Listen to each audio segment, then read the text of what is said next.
என் அன்பு குழந்தையே, உனக்கான நல்ல விஷயங்களை செய்து கொடுப்பதற்காகவே உன் தாயானவள் என்று உன்னை தேடி வந்திருக்கின்றேன். என் தங்க குழந்தையே, இன்று உன் அம்மா உனக்கு சொல்ல வந்திருக்கின்ற செய்தியை கேட்டு நீ அதிர்ச்சியடைந்து விடாதே. இன்று இந்த அம்மா உன்னிடத்தில் உன்னுடைய வாழ்க்கை துணையை பற்றிய ஒரு விஷயம் சொல்வதற்காக வந்திருக்கின்றேன்.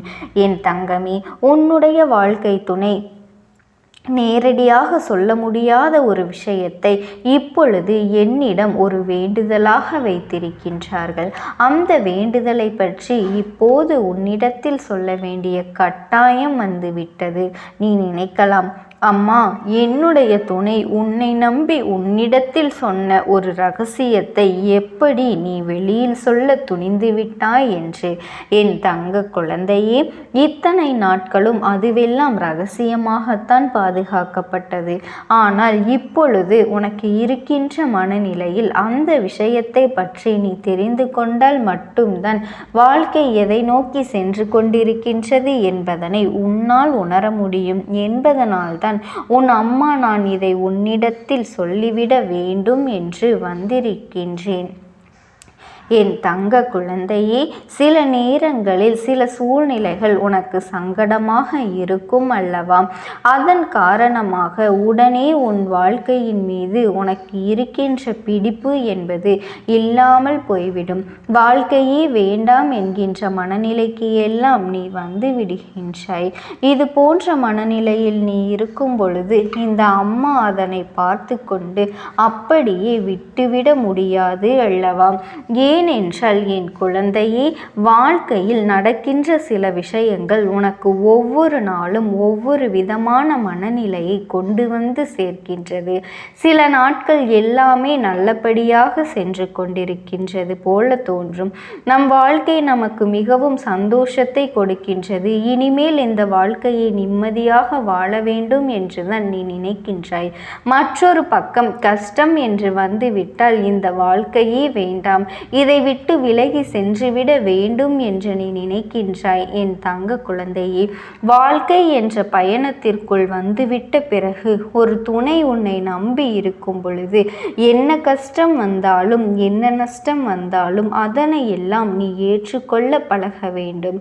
என் பிள்ளையே, கஷ்டம் வந்தால் வாழ்க்கையை விட்டு ஓட நினைப்பதும் சந்தோஷம் வந்தால் வாழ்க்கையை வாழ நினைப்பதும் நியாயமற்றது அல்லவா? என் செல்ல குழந்தையை, சூழ்நிலைக்கேற்ப யாரும் தன்னுடைய மனநிலையை மாற்றிக்கொள்ளக்கூடாது. என்னாலும் இதுதான் வாழ்க்கை என்று முடிவான பிறகு அந்த நிலைப்பாட்டில் நீ உறுதியாக இருக்க வேண்டும் அல்லவா? கஷ்டம் வருவது நம்முடைய வாழ்க்கையில் ஒரு அங்கம் என்றுதான் நீ நினைக்க வேண்டுமே தவிர ஒரு நாளும் வாழ்க்கையே வேண்டாம், நமக்கு கஷ்டமாகிவிட்டது என்று நினைத்துவிடக் கூடாது. உன்னுடைய எண்ணங்கள் தான் இன்று இந்த அம்மாவின் அந்த ரகசியத்தை உடைக்க வந்திருக்கின்றது என்பதனை முதலில் நீ புரிந்து கொள்ள வேண்டும். பொதுவாகவே இங்கு இருக்கின்றவர்கள் எல்லோரும் ஒருவரினுடைய மனதினையும் பார்ப்பது கிடையாது. என்ன நினைக்கின்றார்கள் என்பதனை பற்றி தெரிந்து கொள்வதும் கிடையாது. மாறாக அந்த சூழ்நிலையில் அங்கு என்ன நடக்கின்றதோ அதை வைத்து அவர்கள் யார் என்பதனை தீர்மானித்து விடுகின்றார்கள். உண்மையில் நல்ல குணம் கொண்டவர்களாக சில பேர் இருக்கலாம். ஆனால் சந்தர்ப்ப சூழ்நிலைகள் காரணமாக அவர்கள் கெட்டவர்களாக உன் முன்னால் சித்தரித்து காட்டிவிடும். என் தங்க குழந்தையே, இது போன்றல்லவா உன்னுடைய வாழ்க்கையில் இப்பொழுது நடந்து கொண்டிருக்கின்றது. இப்படி நடப்பதையெல்லாம் கண்டு உன்னுடைய மனம் வேதனையை கொண்டிருக்கின்றது. இதையெல்லாம் உன் அம்மா நான் அறியாமல் இல்லை. என் பிள்ளையே, என்ன நடந்தாலும் சரி, இதுவரை உன் வாழ்க்கை எப்படி இருந்தாலும் சரி, எல்லாவற்றையும் முதலில் நீ கடந்து வர பழக வேண்டும். இப்பொழுது உனக்கு சிறு சிறு பிரச்சனைகளை எல்லாம் மனதில் போட்டு குழப்பிக் கொண்டிருக்கும் பழக்கம் இருக்கின்றது அல்லவா? அதையெல்லாம் விட்டுவிடு. இப்படியாக நீ சின்ன சின்ன விஷயங்களுக்கெல்லாம் மனதை போட்டு குழப்பிக் கொண்டிருந்தால் குடும்பத்தில் எப்படி நிம்மதியாக இருக்க முடியும்? உன்னுடைய வேதனையை கண்டுதான் உன் வாழ்க்கை துணையும் சிறிது சங்கடத்தில் இருக்கின்றார்கள். என் தங்க குழந்தையே, அவர்கள் என்னிடத்தில் சொன்ன ரகசியம் என்னவென்றால், உன் அம்மா நான் உன்னிடத்திலே சொல்லுகின்றேன், முழுவதுமாக நீ கேட்க வேண்டும். நீ ஒரு நிமிடம் உன்னுடைய மனதினை ஒருநிலைப்படுத்தி உன் துணையை நினைத்து கொண்டு நிச்சயமாக இந்த வாக்கினை நீ கேள். அம்மா சொல்கின்ற வாக்கில் உனக்கு மிகப்பெரிய சந்தோஷம் கிடைக்கும்.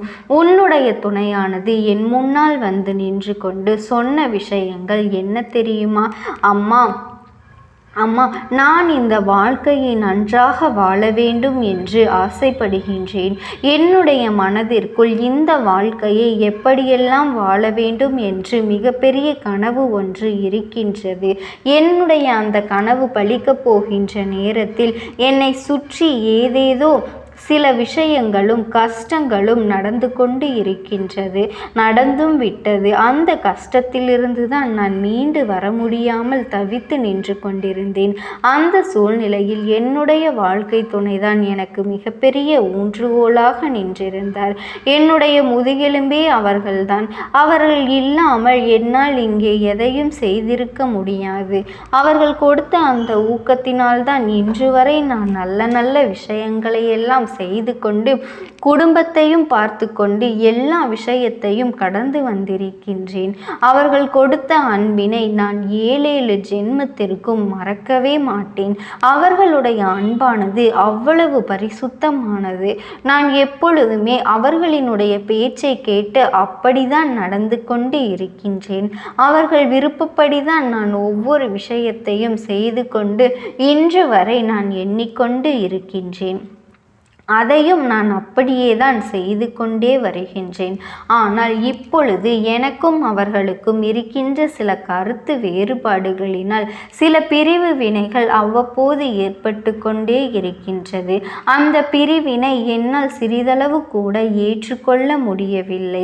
நானும் அவர்களை என்னிடம் எப்படி முரண்டு பிடிக்கின்றார்களோ அது போலவே கோபத்தோடு இருப்பது போல நடித்து கொண்டிருக்கின்றேனே தவிர நான் அவர்களை ஒரு நாளும் வெறுத்து ஒதுக்கவில்லை. நான் கோபப்படாமல் சென்று விட்டால் நமக்கென்று உணர்ச்சிகள் இல்லை என்று அவர்கள் தவறாக புரிந்து கொள்வார்கள் அல்லவா? அதனால்தான் நானும் கோபப்பட்டது போலவே இருந்து கொண்டிருக்கின்றேன்.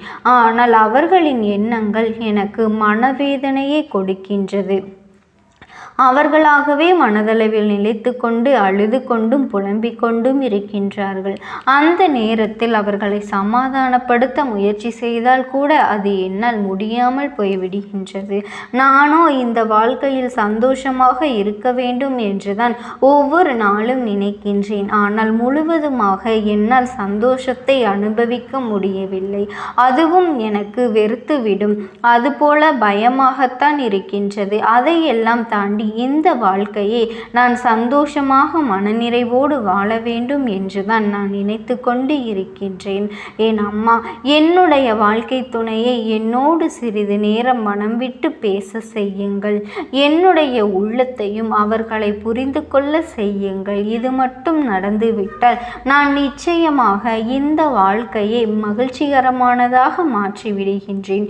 ஒருவேளை என்னுடைய செயல்பாடுகள் எல்லாம் அவர்களுடைய தவறாக இருப்பது போல தோன்றினால் அவர்களுக்கு எந்த ஒரு சூழ்நிலையிலும் நான் மன்னிப்பு கேட்பதற்கு அவர்களிடம் நான் தயாராகத்தான் இருந்து கொண்டிருக்கின்றேன்.